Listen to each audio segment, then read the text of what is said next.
Hey guys, I just managed to finally get out of bed. I'm apologizing right now, first and foremost, for the late video. For a while now, I've been on PikaOS. I went back to Fedora like I said I would, but I had issues in the end. The issues were XDG desktop portal issues where they would just stop functioning altogether, and it was really, really odd. I even did a full reinstall, and the issues still occurred without touching or doing anything. So I ended up going instead to PikaOS because, well, I wanted to see how my desktop environment handled PikaOS, and I could tell you it didn't really have any issues at all, which was nice because I already had a .deb package ready to go to do the installation.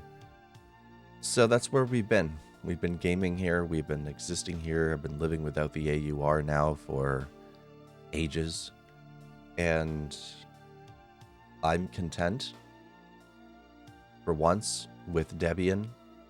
PikaOS, in case you don't know, is built off of Debian Sid, except they've stabilized it, which is really nice. And living without the AUR has been issue-free. I don't think I've had any problems with it. I don't think I've had any packages I didn't need, anything that I wanted. I could just easily go and compile, and, well, that was a lot simpler because you have everything you need, right?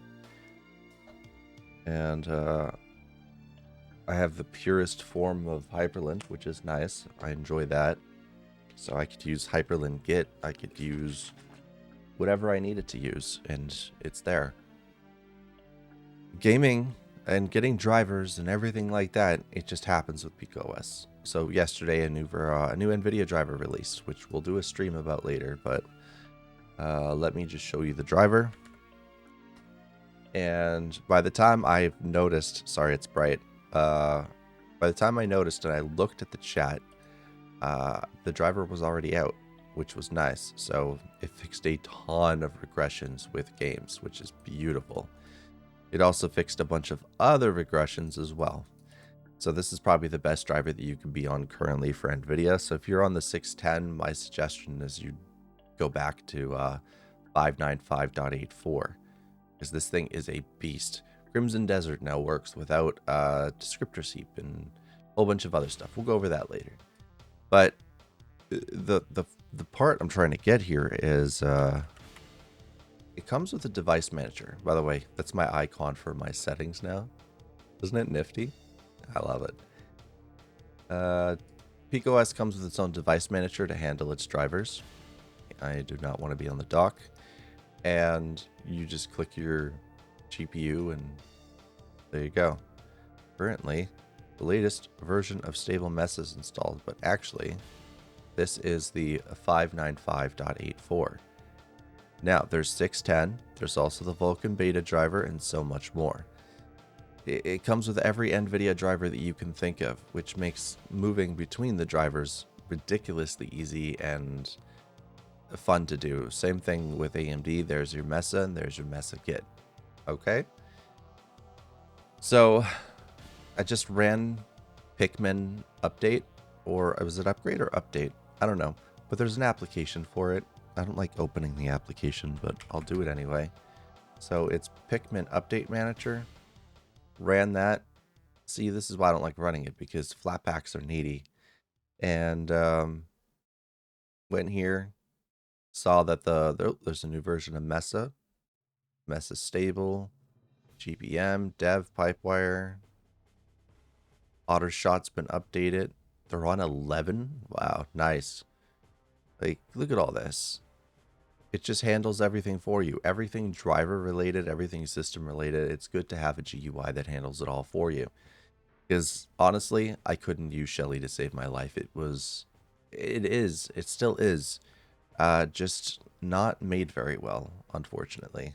If you want a good package manager for Arch, Zero Linux has got you covered. They have a much better package manager, and it works on normal Arch and Cache and all these, and it's designed better. It's designed to work for you. It is superior. And it actually has a good layout, a good UX, everything. It's been fully bug tested. Honestly, you can't get no better than that. So Zero Linux does so much better than Shelly, and yeah, he did a great job on that. So there we go. Drivers are handled for me. So what do I have to worry about? Nothing. I don't have to worry about a damn thing. And that's what makes me happy. Wait, does this? Oh my god, I did not notice. Oh, that's right in my face now. I did not notice that my my low profile arm actually can move up and down. So that solves that problem. Recording has been super nice. Let me just open up another instance of OBS so I can show you what comes with their version. Did you install a flatpak for this? I did. Oh well. It's going to be the same deal. Okay. So, that's the stuff you're going to get pretty much. It's going to be a complete in-feature version of OBS. I know you guys are going to like that. That's for sure. If I look tired, again, it's because I just woke up, but yeah. So OBS is absolutely killing it. I love that to death. Again, they have their own gaming meta, so we go and I go type hello. Oh, no. I'm going to just type Pika then. So there's this welcome to PikaOS package. And if you open it, Kernel Manager, install more apps, printer setup, driver manager. Then we have the PikaOS utilities and device configurations for many controllers and VR equipment. So this is the game utilities, the gaming meta, if you will, and it installs Steam, Lutris, Go Overlay, Mango HUD, Wine Tricks, and so much more. This thing is amazing. It gives you everything you need to get started. There's their OBS. Apparently, I am using it.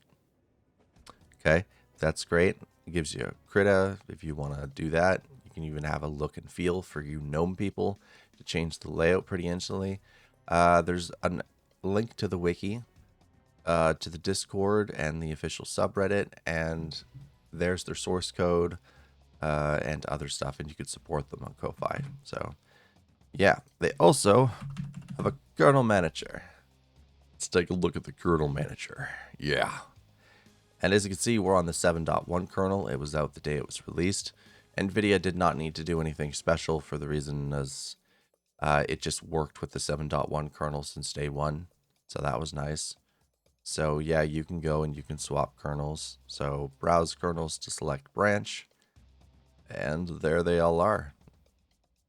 Look at that. Isn't that brilliant? So you have two kernels installed. You have the 7.0.11. And why is that installed? I don't know. You also have the 7.0.8 and 7.10. That's weird. That's very weird. And it goes back all the way to 6.10. There is also an application called FalconD. And what this does is allows you to control the performance and the CPU schedulers and everything else of your kernel, allowing you to get more performance out of your system. It also helps. Wait, does it give amazing battery life? No, PikaOS just has amazing battery life for laptops, which is another win. And if you want to, you can add your own profile here by doing new profile and just typing the profile name, the executable re9.exe, and you could choose to set whatever you need to. So you could set your schedule. I'm going to set it to Cosmos.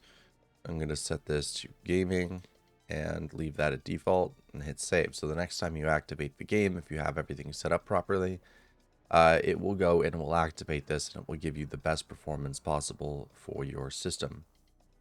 So that's pretty cool. Affinity does work on here. As you can see, it's on my dock. DaVinci Resolve Studio works. Every one of my applications works. Cider works. You name it, it's there. It works. Not to mention you have .deb packages, so installing applications is super easy and efficient. So you don't ever have to worry about that. And overall, unless I get bored, I'm staying. It's just a comfy life. I never have to worry about things breaking. I never have to worry about losing performance or having issues with performance. Everything just works. Everything just takes care of itself. It's beautiful. And there's not always a ton of updates either, only when there needs to be. They do gradual syncs every now and again. And that's what really kind of, makes it worthwhile. Anyway, I hope you guys enjoyed this video, and I hope you guys go check out PikaOS. If you don't want to ever have to suffer the AUR again, I know a lot of people out there that are looking to jump to different distros to get away from the AUR. Fedora 44 has the Terra repo. They also have their own distro called Ultramarine, but it's not very good. The Terra repo is also included with Nvidia, which is nice. So that's good. And for PikaOS, you have .debs, which the AUR is mostly built off of anyway. So they're clean alternatives. You can also choose to suffer a great deal of pain and go use NixOS. But again, that's your choice. I'm not telling you to. And if you end up enjoying NixOS, that's fantastic for you. Anyway, bye everybody.